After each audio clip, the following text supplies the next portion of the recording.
Bonjour, je m'appelle Adidja Salim Abdourazak, présidente de l'association Développons-nous. C'est une association qui travaille dans plusieurs domaines, dont la santé, la sécurité alimentaire, l'entrepreneuriat agricole et la nutrition. On arrive à la fin de l'année, on a jugé nécessaire de vous présenter l'ensemble des activités menées ici aux Comores et à l'international.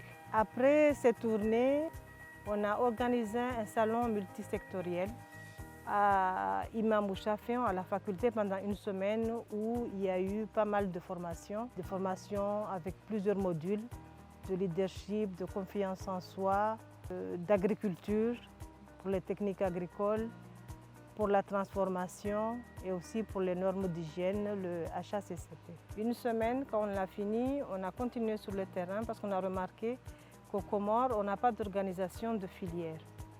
Donc on a commencé par la filière de l'ail, l'ail étant un ingrédient indispensable dans nos cuisines et aussi qui a pas mal de vertus pour la santé. On a commandé des semences où on a planté dans 7 localités pour essayer de trouver l'endroit idéal pour la culture de l'ail aux Comores. On a constaté qu'au sud, ça n'a pas marché, il y a eu à cause du soleil, mais ça a bien marché au nord, surtout à Maweni et à Chamlé. On a fait une suivi aussi des participants de la formation dans ces cultures agricoles. Ils ont eu aussi des formations en technique agricole dans certains villages, mais aussi pour la transformation. C'était l'occasion pendant la saison des mangues de former les jeunes qui ont participé à la formation qui a eu lieu à Imam Chafian, de les apprendre comment transformer la mangue. La mangue a plusieurs dérivés, je pense qu'il y a 7 dérivés de transformation de la mangue, mais on les a quand même appris à faire la confiture de la mangue au sirop et aussi la mangue séchée, selon les moyens qu'on a pour pouvoir les aider à le faire et à les apprendre aussi. Après le suivi sur le terrain, on a décidé de partir en France, rencontrer la diaspora, parce qu'on n'a jamais pu avoir de financement ici, aux Comores. Une fois arrivé en France, on a créé aussi ADN existe aussi, il a un siège là-bas. On a eu des réunions, des formations, de sensibilisation. On a essayé d'expliquer tout ce qu'on a pu rencontrer et voir sur le terrain. On a eu des rendez-vous, pas mal de rendez-vous avec des fondations, des institutions, des départements à Marseille et aussi à Paris. On a échangé beaucoup avec des jeunes qui sont là-bas. C'est des jeunes qui s'intéressent beaucoup à notre pays, tout comme moi, parce que moi aussi j'y étais là-bas et j'ai décidé de venir travailler ici aux Comores, rentrer. Et il y a divers projets, il y en a qui ont des projets du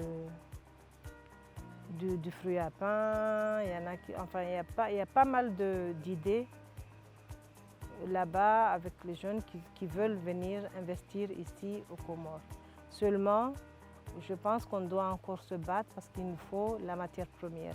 C'est la matière première qui manque et qui nous freine, on peut dire ça.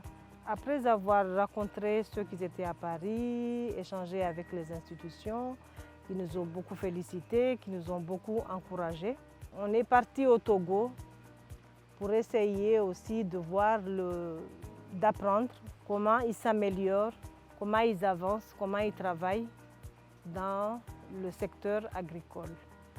C'est là où j'ai vu la culture du champignon, qui a beaucoup plus de protéines, qui peut remplacer des viandes et aussi qui a des valeurs nutritionnelles pour la santé, qui recourt à plusieurs maladies, dont la tension, je pense le diabète. Enfin, il a pas mal de vertus. La culture est moins coûteuse par rapport à d'autres. J'ai été visiter aussi la ferme Sichem, qui est une micro-ferme qui fait beaucoup de choses, font de formation, ils s'organisent ils travaillent beaucoup plus sur l'autonomisation de la femme et des jeunes. Vu pas mal de structures qu'on a vues là-bas, et on a signé aussi des conventions avec des structures qui travaillent de la terre jusqu'à la récolte, qui peuvent nous aider parce qu'ici, on cultive n'importe où, avec n'importe quoi. On ne sait pas. Par contre, il y a un pH qui est prise de la terre a un pH qui peut nous orienter vers telle ou telle culture.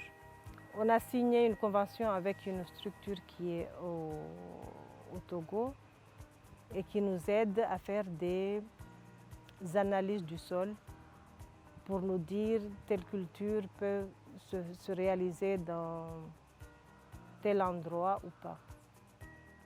Donc on ne peut pas se hasarder et perdre de l'argent et de l'énergie sur une culture qui peut aboutir à rien.